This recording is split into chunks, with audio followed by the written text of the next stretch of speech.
क्या देश का सबसे अमीर आदमी देश को लूटकर अमीर बना है? ऐसे ही कुछ सवाल पूछे जा रहे हैं ओपोजिशन में बैठी पार्टियों से हमारे देश के सबसे अमीर आदमी गौतम शांतिलाल अडानी से। आइए समझते हैं इस पूरी वीडियो में कि ये सवाल क्यों पूछा जा रहा है। लेकिन अडानी ग्रुप ने एक बहुत ही विस्तृत Adani Power, one of the firms backed by Gautam Adani. Another setback coming in for Adani. Adani समूह पर हिंडनबर्ग रिपोर्ट का ये मामला 24 जनवरी 2023 को अचानक पता नहीं कहां से एक अंग्रेजों की कंपनी हिंडनबर्ग रिसर्च एक रिपोर्ट का बम फेंकती है हमारे देश के ऊपर, जिसमें कि हमारे देश के सबसे अमीर आदमी के ऊपर ये एलिगेशंस लगाई जाती हैं कि उसने फ्रॉड किया है, जिसकी वजह से अडानी ग्रुप की या अडानी कंपनीज की बदनामी होने लगती है और उनके शेयर प्राइस लगातार तेजी से नीचे गिरने लगते हैं, जिसकी वजह से उसको लगभग 10 लाख करोड़ का 3 हफ्ते के अंदर अंदर नुकसान हो गया। 25 दिन में पैसा डबल तो सुना होगा आपने, लेकिन 25 दिन में पैसा आधा ये अडानी के साथ हो गया। खत्म, bye bye, tata, good bye, गया।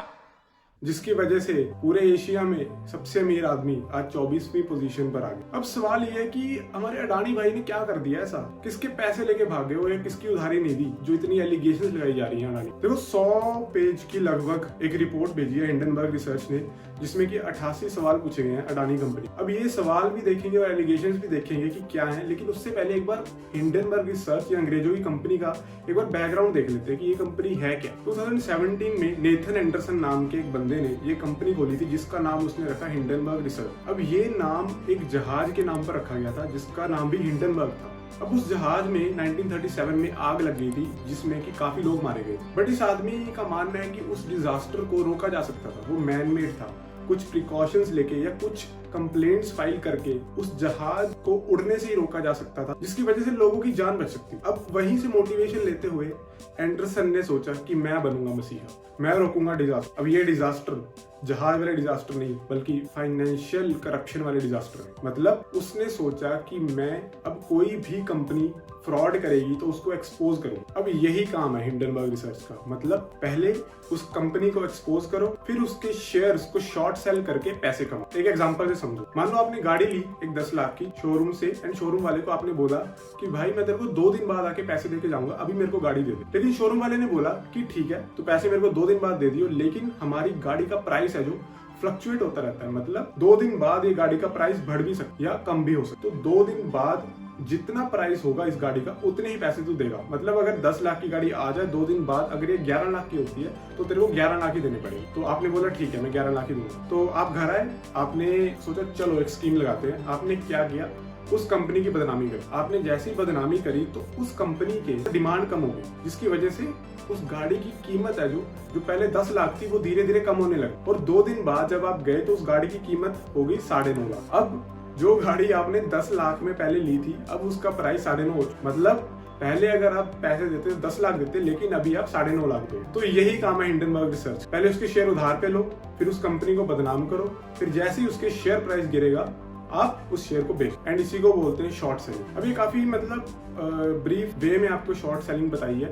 अभी काफी लाइक बड़ी बड़ी अमाउंट में शॉर्ट सेलिंग होती है एंड काफी इसका डिटेल्ड प्रोसीजर है, लेकिन ये मोटा मोटी यही काम होता है इसका। अब देखते हैं हिंडनबर्ग ने अडानी पे आखिर एलिगेशंस क्या लगाई। देखो इन टोटल 88 क्वेश्चंस पूछे गए हैं, बट इनमें से जो मेजर एलिगेशंस हैं वो समझते हैं। देखो पहली एलिगेशन है स्टॉक मैनिपुलेशन। मतलब उनका कहना है कि पिछले 2.5 साल के अंदर अंदर अडानी का जो शेयर प्राइस है वो 13 टाइम्स बढ़ गया। ये इतनी जल्दी कैसे हो गया? ये उनका पहला सवाल है कि कोई भी कंपनी में इतनी जल्दी शेयर प्राइस नहीं बढ़ता, इसमें कुछ ना कुछ गड़बड़ जरूर है। दूसरी एलिगेशन है pumped up demand using shell companies. मतलब अडानी ने जो अपने शेयर हैं वो खुद ही खरीदे हुए, मतलब उसने दुनिया को ऐसा दिखाया मेरी जो कंपनी है वो इतनी बेनिफिट में जा रही है कि लोग उसके शेयर खरीदे जा रहे हैं, मतलब आर्टिफिशियल डिमांड दिखाई। और ये आर्टिफिशियल डिमांड उसने कैसे दिखाई? कुछ शेल कंपनीज बना। मतलब उनका कहना है कि जिन जिन कंपनीज ने इनके शेयर प्राइस खरीदे हैं वो खुद अडानी की ही कंपनी है। और हिंडनबर्ग ने एलिगेशन लगाई है कि ये सारी कंपनीज अडानी के रिश्तेदारों की ही हैं, जो कि टैक्स फ्री नेशंस में खोली गई है, मॉरिशियस, यूएई और कैरिबियन आइलैंड्स में कुछ कंपनीज खोली हुई। और अडानी ने ये दिखाया कि देखो ये सारी कंपनीज मेरी कंपनी में कैसे इन्वेस्ट कर रही है, कैसे मेरे शेयर प्राइस खरीद रही है। तो लोगों को भी लग रहा है हाँ यार इसकी कंपनी तो अच्छी है, जो कि बाहर से भी इन्वेस्टमेंट आ रही है, बाहर से भी लोग शेयर खरीद रहे हैं, जिसकी वजह से उसके शेयर प्राइस की कीमत ऊपर जाने लगी। मतलब आर्टिफिशियल तरीके से उसने अपने शेयर का प्राइस बढ़ाया।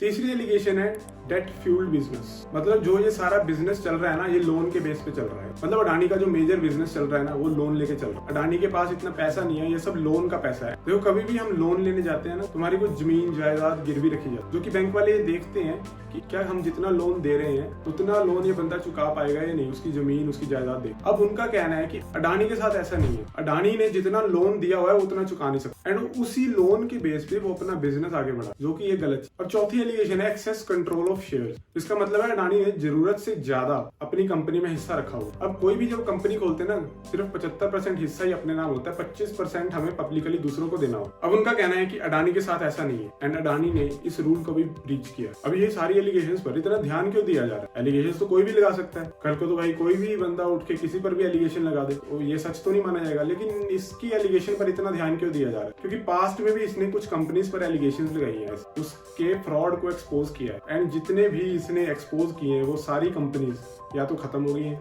या फिर उनके ऊपर केस चल रहा है। इसी वजह से इनके एलिगेशंस को इतनी सीरियसली लिया जाए। अब ये 88 सवाल के जवाब में अडानी ग्रुप ने क्या रिस्पॉन्स दिया वो देख। अब अडानी ग्रुप ने बोला है कि इसमें से जो 65 क्वेश्चंस हैं उनके आंसर तो मैं ऑलरेडी दे ही चुका हूँ, मतलब वो पब्लिकली डिक्लेयर्ड है, वो सबको पता है उसके आंसर, ये कोई नई चीज नहीं है जो आप पूछ रहे हैं। एंड बाकी के सवालों के जवाब देते हुए अडानी ने बोला है कि ये सब इंडियन लॉज के अकॉर्डिंग ही किया जा रहा है, एंड हिंडनबर्ग को इंडियन सिक्योरिटी लॉज के बारे में कुछ ज्यादा इन्फॉर्मेशन नहीं है, इसी वजह से उसने ऐसी एलिगेशंस लगाई। फॉर एग्जांपल हिंडनबर्ग ने बोला था कि अडानी ग्रुप है जो अपने शेयर के बदले लोन ले रहा है, जबकि अडानी ने बोला कि इंडिया में ऐसा ही होता है भाई, ये काफी कॉमन प्रैक्टिस है। जैसे आप अपना सोना देके लोन ले लेते हैं, सोने के बदले लोन लेते हैं, आप अपनी जमीन गिरवी रख के लोन ले लेते हैं, ऐसे ही अडानी अपने शेयर को गिरवी रख के लोन लेता है। तो इसमें गलत क्या है? अडानी ने बोला। अब ध्यान देने वाली बात ये है कि ये जो सारी सिर्फ एलिगेशंस है, ये अभी प्रूव नहीं हुई है कोई भी एलिगेशन, एंड अगर इनमें से कोई भी एलिगेशन प्रूव होती है तो अडानी ग्रुप के लिए बहुत बड़ा नुकसान होगा। सिर्फ अडानी ग्रुप के लिए ही नहीं, हमारे देश के लिए भी काफी बड़ा नुकसान होगा। वो कैसे? क्योंकि जो हमारे देश की कुछ सरकारी कंपनीज है ना, जैसे LIC होगी, SBI होगी, इन सब कंपनीज का काफी मेजर इन्वेस्टमेंट है जो अडानी ग्रुप ऑफ कंपनीज में लगी हुई है। तो अगर अडानी को लॉस होगा तो इन कंपनीज को भी लॉस होगा, एंड क्योंकि ये कंपनीज LIC और SBI ये सरकारी कंपनीज है, तो इसमें आम जनता का पैसा जाता है, टैक्स पेयर्स का पैसा जाता है। तो अगर अडानी को नुकसान हुआ, इन कंपनीज को नुकसान होगा, अगर इन कंपनीज को नुकसान हुआ तो हमारे देश की आम जनता के पैसों को नुकसान। लेकिन अडानी ने और हमारी सरकार ने ये क्लैरिफाई कर दिया है कि LIC और SBI को कोई ज्यादा मेजर घाटा नहीं हुआ, एंड वो स्मूथली चल रही है, एंड किसी को भी आने वाले टाइम में कोई ज्यादा घाटा भी नहीं होगा, एंड कोई भी दूसरी सरकारी कंपनी मेजरली इफेक्ट नहीं होगी, एंड किसी को भी मेजर कोई फाइनेंशियल नुकसान नहीं होगा, जो कि एक अच्छी चीज। अब दूसरा इम्पैक्ट देखते हैं, अगर अडानी के ऊपर लगी एलिगेशन प्रूव होती है तो क्या होगा। दूसरा इम्पैक्ट ये होगा कि इन्वेस्टर्स का फेथ उठ जाएगा, मतलब जो लोगों ने पहले अडानी के इतने शेयर ले रखे थे, आने वाले टाइम में उनका एक फेथ है जो गिर जाएगा किसी भी दूसरी कंपनी के शेयर लेने से पहले।